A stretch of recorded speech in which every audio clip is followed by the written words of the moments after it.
Ya, selamat siang pemirsa, apa kabar Anda? Senang sekali saya Rolando Sambuaga bisa menemani Anda siang ini tentunya dalam Lunch Talk. Ya pemirsa, langkah-langkah dan program pembangunan berkelanjutan terus dirumuskan oleh Indonesia dengan cakupan yang luas dalam Sustainable Development ini. Sinergi berbagai pihak menjadi kunci utama.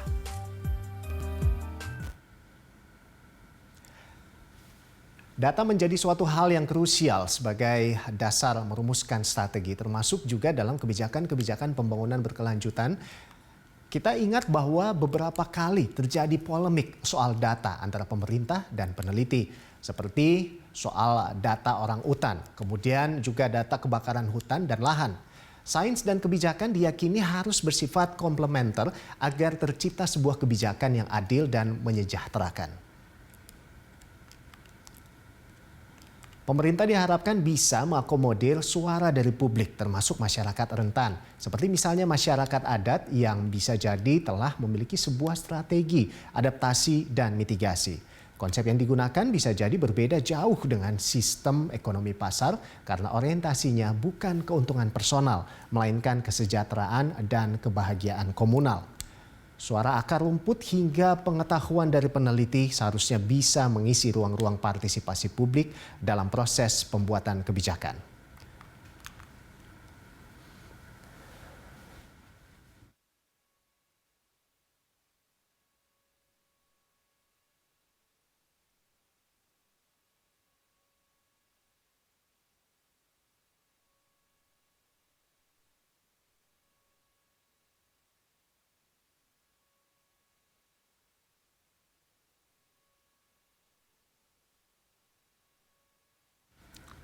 Ya, pemirsa, planet bumi adalah satu-satunya rumah kita. Jika terjadi sesuatu pada bumi, misalnya rusak karena kebijakan yang tidak ramah lingkungan ataupun perubahan iklim, we have nowhere else to go. Jadi tentu saja semua harus dilibatkan dalam perumusan langkah-langkah kebijakan. Nah, untuk bicara mengenai suara publik dalam pembangunan berkelanjutan ini telah bergabung bersama kita Ketua Yayasan Auriga Nusantara, Timur Manurung, dan dosen hukum Universitas Gadjah Mada, Herlambang Wiratraman. Halo, selamat siang Bapak-Bapak, apa kabarnya? Selamat siang, Mas. Selamat siang, Bang Rolando. Siap, Bang Timur, gimana kabar Bang Timur? Baik, baik, Mas. Luar biasa, Pak Herlambang? Sedang sedih melihat susahnya ekspresi publik sekarang ini. Oh, baik. Alhamdulillah, baik. Pak Herlambang baik. Jadi saat ini Jenewa gimana kabarnya? Baik, Baik ya. segar di pagi hari ini. Segar. Oh, di sana berarti jam 6 sekian gitu, 6.15 mungkin ya. Oke. Ya, Baik, 6.30. masih pagi sekali. Baik. Oke. Nah, jadi kita tahu bahwa pemerintah Indonesia ini telah mengeluarkan berbagai program dan langkah kebijakan dalam upaya penanganan perubahan iklim serta mendorong pembangunan berkelanjutan. Nah, bicara soal pentingnya partisipasi publik dan mendengarkan suara publik, sudah sejauh mana sih selama ini publik Indonesia dilibatkan langsung dalam pembuatan kebijakan terkait iklim, pelestarian alam maupun pembangunan berkelanjutan? Kalau dari mungkin yang pertama saya mau ke Bang Timur dulu. Silakan Bang. Ya, selamat siang sekalian, pemirsa sekalian. Iya, kalau soal dilibatkan, pertanyaannya dilibatkan adalah memang dilibatkan. Jadi banyak banyak juga proses konsultasinya gitu ya. Persoalannya bukan di sekedar dilibatkan, tapi juga adalah bagaimana suara-suara yang berbeda dari hasrat pemerintah itu bisa didengar dan dipakai gitu. Itu yang substansi itu dan kualitas itu yang menurut kami memang berkurang jauh terutama pada periode kedua Presiden Jokowi sekarang ini, Bang Rolando. Kalau dari Pak Herlambang sendiri melihatnya seperti apa, Pak? Gini ya, dalam perkembangan perbincangan soal partisipasi, kita tahu bahwa partisipasi publik itu pertama mengalami pengerdilan makna ya, yang saya lihat dalam perkembangan belakangan apa? ini. Yang saya sebut pengerdilan makna itu sebatas hearing, sosialisasi, pertemuan singkat yang sangat formal, bahkan sebenarnya tidak banyak mengubah situasi, bahkan beberapa kebijakan terkait dengan misalnya alih fungsi hutan untuk keperluan tambang-tambang misalnya, ini justru masif terjadi. Perizinan massal untuk ekspansi perkebunan kelapa sawit itu juga melahirkan masifnya deforestasi. Jadi ini merupakan situasi yang terjadi. Ya, selain itu juga kerap kali kebijakan, kalau saya minjam istilah dari Bivitri Susanti, seringkali ugal-ugalan. Sebenarnya nggak ada partisipasi publiknya.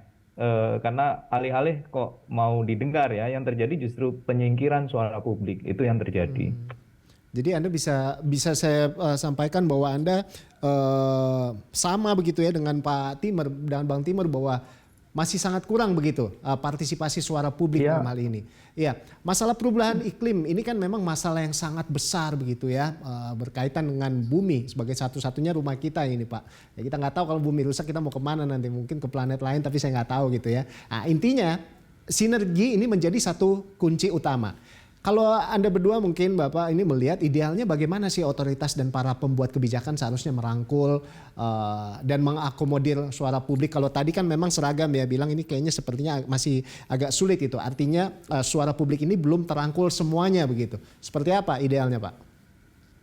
Iya, kalau saya sih melihatnya dalam konteks pembangunan berkelanjutan ya, mungkin akan mengarah juga ke demokrasi, sama juga pada dasarnya prinsipnya sama menurut saya. Nah, ini kita government itu harus di apakah dia penguasa ataukah dia pengelola ataukah dia pengurus. Menurut saya itu harus di dalam konteks di situasi sekarang, terutama mengenai perubahan iklim yang ini yang memang sedang kita krisis iklim saat ini dan ancamannya sangat katastrofi gitu ya, sangat membahayakan. Menurut saya pemerintah mestinya mendengar semua masukan, mendengar semua suara, bukan hanya suara yang ingin didengarnya. Nah, menurut saya justru bisa jadi salah kalau pemerintah berhasrat dan itu memaksakan hasratnya. Persoalannya kan misalnya kita ambil misalnya ketika ada tulisan mengenai bahwa kebakaran hutan. Kebakaran hutan ditulis oleh seorang ahli, kemudian malah dideportasi. Atau bagaimana kemudian seorang ahli, bahkan ahli yang secara global diakui kredibilitasnya, menulis mengenai orangutan, kemudian direpresi gitu ya, dan kemudian dibantah oleh orang kementerian yang kita tahu persis bukan ahli orangutan gitu ya. Jadi menurut saya justru suara-suara yang berbeda dan beragam itu harus didudukkan sehingga kemudian pemerintah bisa menarik sintesa yang lebih bagus. Ambil misalnya lain, IKN. Begitu banyak orang memberikan kritik, tapi apakah didengar? Pemerintah jalan terus. Ambil lagi misalnya mengenai pembangunan PLTU. PLTU adalah akan mengeluarkan emisi batu bara yang luar biasa dan hubungannya ke iklim. Dan tetap saja pemerintah jalan dengan niatnya sendiri. Jadi menurut saya adalah keharusan mendengar suara yang beragam dan pemerintah mestinya. Tapi kita tahu juga Pak, kalau di urusan IKN itu ini ada dukungan juga dari masyarakat adat dari Borneo begitu. Iya, poin saya adalah bahwa orang bebas berekspresi. Tapi ketika ekspresi yang berbeda kemudian kita tidak dengar dan kita tidak, di mana pembangunan berkelanjutan prinsipnya no one left behind. Dan banyak orang yang mengkritiknya dan kemudian itu tetap pemerintah mengikuti yang pro. Itu yang saya bilang tadi, pemerintah jangan hanya mendengar yang mau didengar diinginkannya saja. Atau bahkan jangan-jangan masyarakat adat itu adalah memang yang dibiayai atau dibelanjai oleh pemerintah bisa. Jadi menurut saya justru partisanship menurut saya itu harus keluar dari, tidak ada di bingkai pemerintah. Baik. Kalau dari Pak Herlambang ada tanggapan sedikit mungkin sebelum kita close untuk segmen satu ini? Kurang lebih sama ya. Jadi yang dibilang Mas Timur ini kan sederhananya mau mengatakan bahwa pembangunan berkelanjutan itu nggak boleh ceritanya ada represi ya terhadap mereka yang menyuarakan sesuatu yang sebenarnya menjadi hak mereka untuk mengekspresikan, atau terhadap mereka yang juga bekerja dengan kesungguhan untuk mengubah situasi atau membantu pemerintah misalnya meyakinkan bahwa situasinya akan berbahaya di masa mendatang kalau misalnya kebijakan-kebijakan tertentu itu diambil.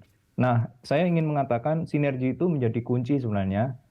Itu sebabnya di Akademi Ilmuwan Muda Indonesia itu juga mengembangkan sains dan kebijakan sebagai special task force-nya ya. Kenapa? Karena memang sudah saatnya pengambil kebijakan itu mengambil posisinya untuk selalu melihat basisnya adalah sains, memandu peradaban kemanusiaan. Dia sebenarnya membantu ya pemerintah. Begitu juga tentu tidak hanya pengambil kebijakan, bagaimana kebijakan juga menjadi punya nilai transformatif di tengah masyarakatnya. Maka sains itu juga bisa menjadi lebih bisa diterima oleh publik. Baik. Jadi jangan sekedar kebijakan yang kemudian melahirkan manipulasi-manipulasi yang justru mengelabui ke publiknya. Itu yang saya agak khawatir situasi itu. Baik, jadi kalau tadi dari Pak Timur dan juga dari Pak Herlambang artinya bahwa seharusnya pemerintah mendengarkan semua suara gitu dari publik ya, jangan cuma bisa mendengarkan yang ingin didengar saja. Nah nanti kita akan lihat ini suara siapa yang sebetulnya didengar oleh pemerintah. Untuk itu pemirsa tetaplah bersama kami, Lunch Talk akan kembali usai jeda.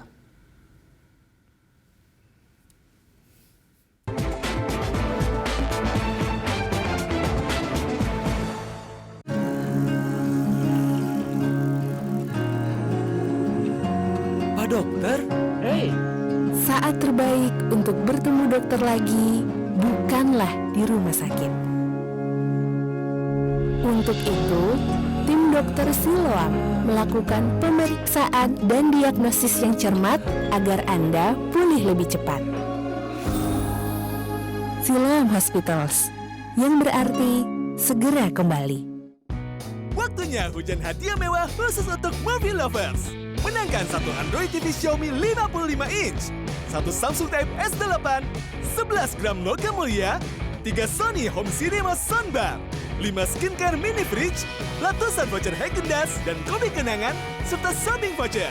Hanya dengan berlangganan paket box office atau HBO Pack sekarang. Untuk info lebih lanjut, kunjungi link berikut.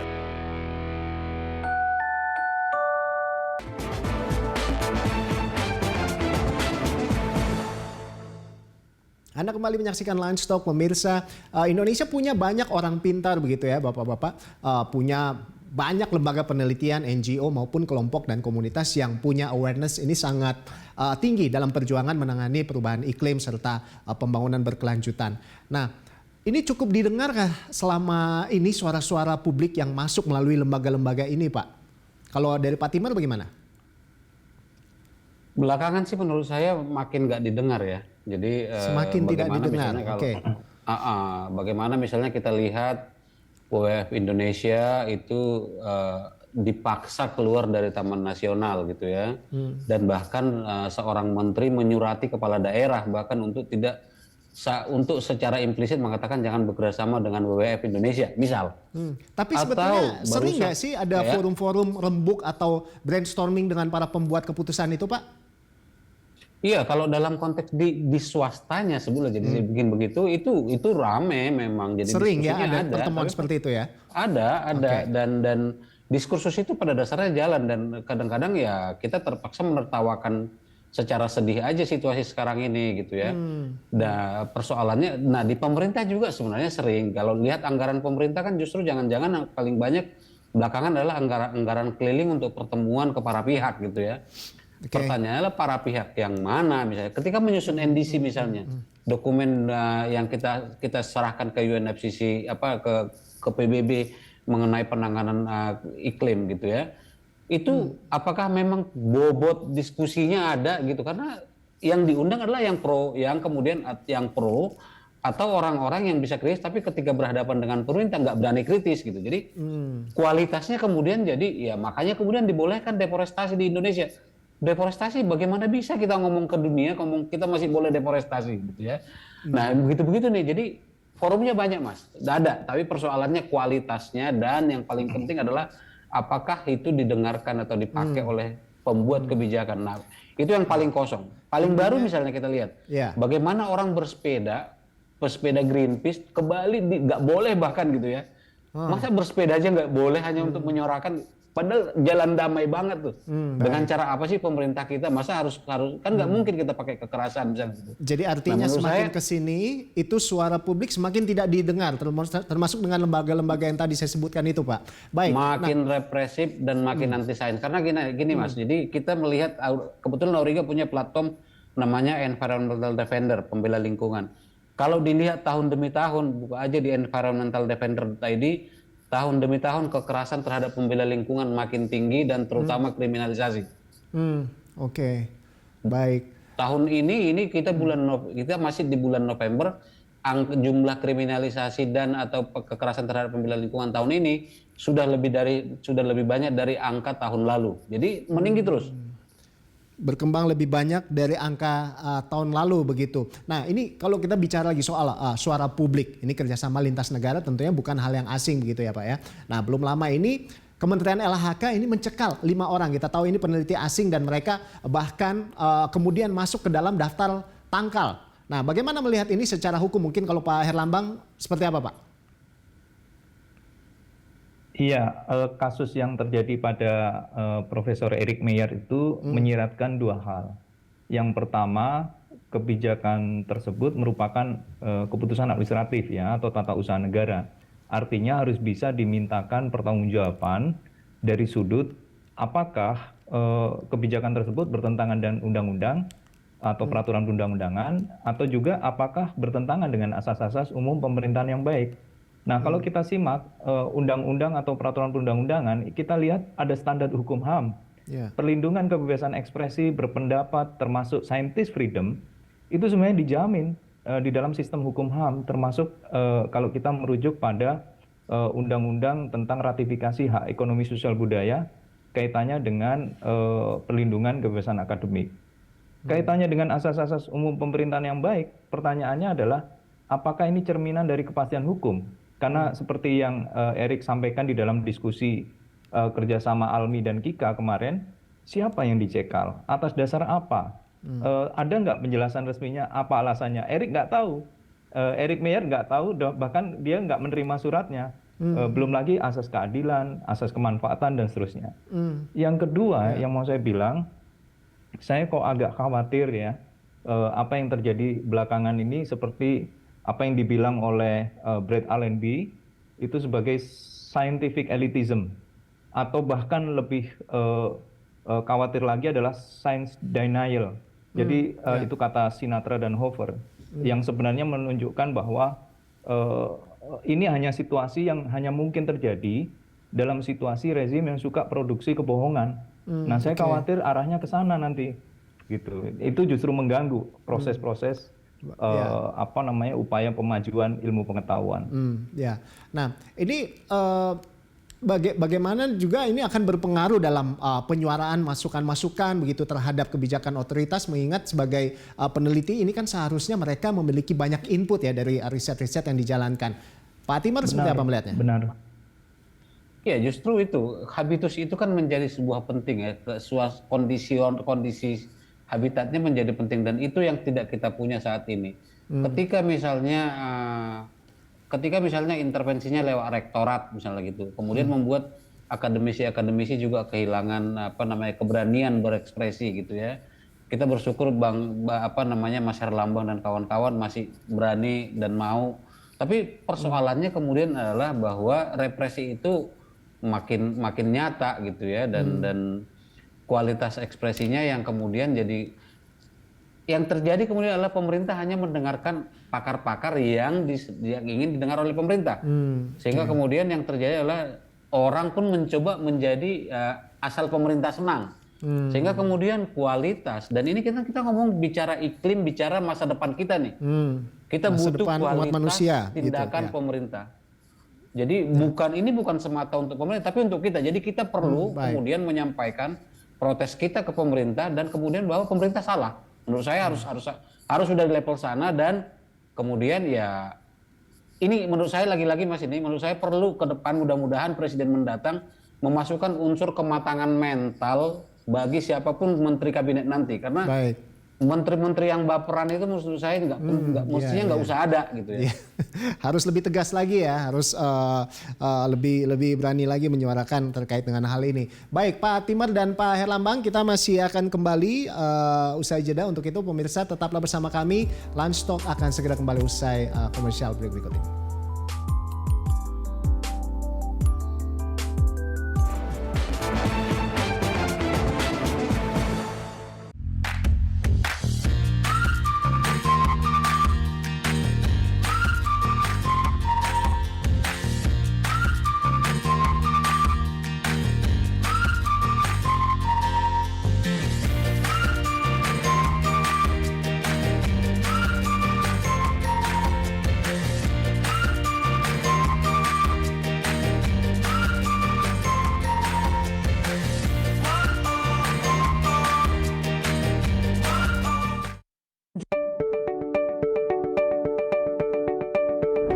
Assalamualaikum warahmatullahi wabarakatuh. Sebagai yang bertanggung jawab di Dinas Komunikasi dan Informatika Kota Bandung, saya harus memastikan operasional kantor dinas berjalan dengan baik sesuai dengan tupoksinya, yaitu menyatukan sinergi antara komunikasi dan informatika. Melalui TK Diskominfo dan Linknet, kami berhasil memasang 500 free Wi-Fi spot di area fasilitas umum yang tersebar di seluruh Kota Bandung, dan kami memberikan siaran digital dengan sajian konten yang tentunya bermanfaat dan menarik. Melalui layanan dari Linknet seperti IP Transit, V2P, Managed Service, OTT Box, dan Idea Hub. Kami berharap Linknet dan Diskominfo bisa bekerja sama strategis jangka panjang dalam inovasi layanan publik lainnya demi Bandung Connectivity menuju Bandung semakin juara.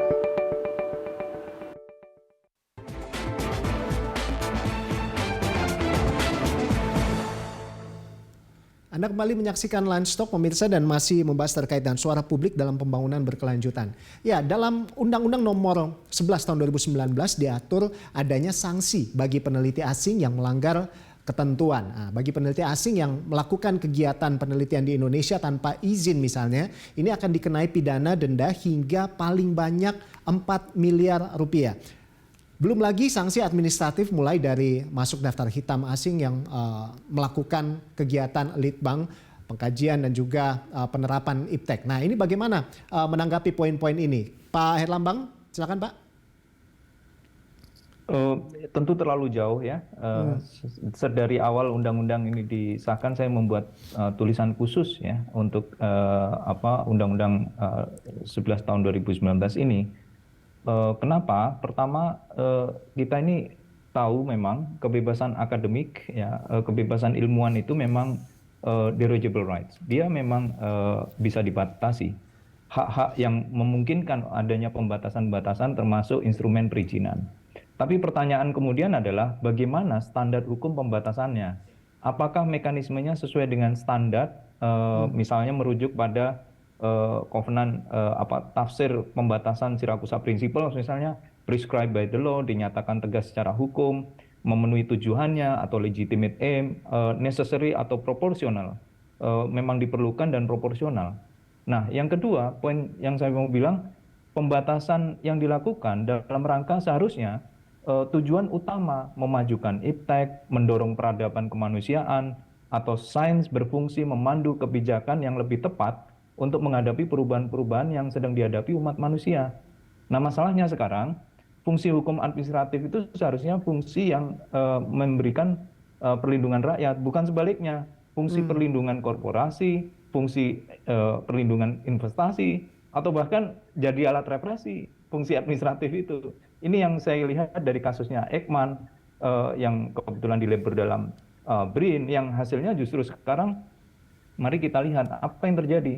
Kita kehilangan generasi peneliti hebat istimewa di Republik ini karena peleburan itu sebenarnya sudah diingatkan oleh Akademi Ilmuwan Muda, hati-hati melebur seperti itu tidak kunjung memberikan jawaban yang lebih baik, karena sentralisasi atau birokratisasi itu jangan sampai mematikan potensi pengembangan sains. Itu yang selalu kita ingatkan kepada pengambil kebijakan. Jadi ini adalah sentralisasi yang mematikan perkembangan sains kalau dari Anda, menurut Anda seperti itu Pak? Ya, kita sangat khawatir sekali situasi itu terjadi sekarang ini. Baik, kalau Pak Timar melihatnya seperti apa Pak?